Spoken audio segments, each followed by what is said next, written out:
മലബാർ മേഖലയിലെ എല്ലാ സർക്കാർ സ്കൂളുകളിലും 30% മാർജിനൽ സീറ്റ് വർധനവും, എല്ലാ എയ്ഡഡ് സ്കൂളുകൾക്കും 20% മാർജിനൽ സീറ്റ് വർധനവും, ആവശ്യപ്പെടുന്ന എയ്ഡഡ് സ്കൂളുകളിൽ അധികമായ 10% മാർജിനൽ സീറ്റ് വർധനവും അനുവദിച്ച് ഉത്തരവായിട്ടുണ്ട്. ഭൗതിക സാഹചര്യങ്ങൾ ഉറപ്പാക്കിയാണ് സീറ്റുകൾ വർദ്ധിപ്പിക്കുന്നതും താൽക്കാലിക ബാച്ചുകൾ അനുവദിക്കുന്നതും ചെയ്യുന്നത്.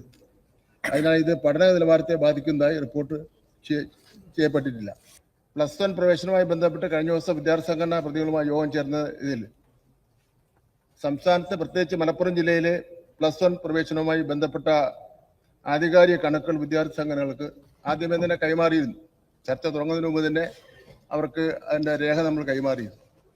എടുത്ത തീരുമാനങ്ങൾ നിലവിലെ മലപ്പുറത്തിൻ്റെ സാഹചര്യം പരിഗണിച്ച് പുതിയ താൽക്കാലിക ബാച്ച് അനുവദിക്കുക എന്നത് തത്വത്തിൽ അംഗീകരിച്ചു.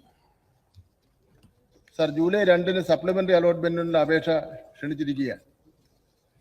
2, 3, 4 തീയതികളിലായി സപ്ലിമെന്ററി അലോട്ട്മെന്റിന് അപേക്ഷിക്കാം. സംസ്ഥാനത്തെമ്പാടുമുള്ള താലൂക്ക് തല സ്ഥിതിവിവര കണക്കുകൾ പൊതുവിദ്യാഭ്യാസ വകുപ്പ് ശേഖരിച്ച് വരികയാണ്.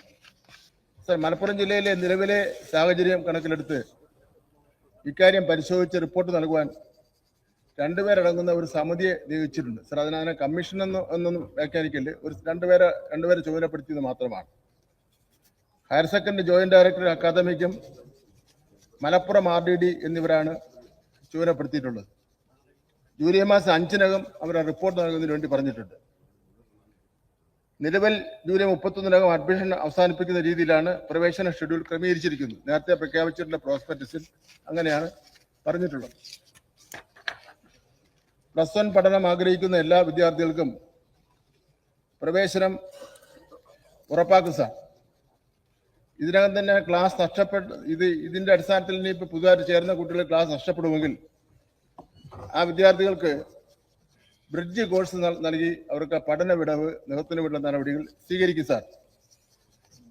നമ്മുടെ ചർച്ചയ്ക്ക് ശേഷം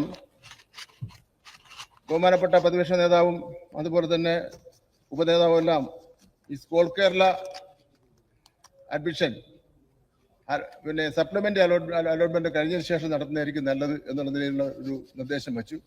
അതും അംഗീകരിക്കുന്നതിന് വേണ്ടി തയ്യാറാണ്. ഇത് എത്രയും പെട്ടെന്ന് ഇതിന്റെ റിപ്പോർട്ട് കിട്ടിക്കഴിഞ്ഞാൽ വളരെ പെട്ടെന്ന് തന്നെ പരിഹാരം കാണാൻ കഴിയുമെന്നാണ് പ്രതീക്ഷിക്കുന്നത്.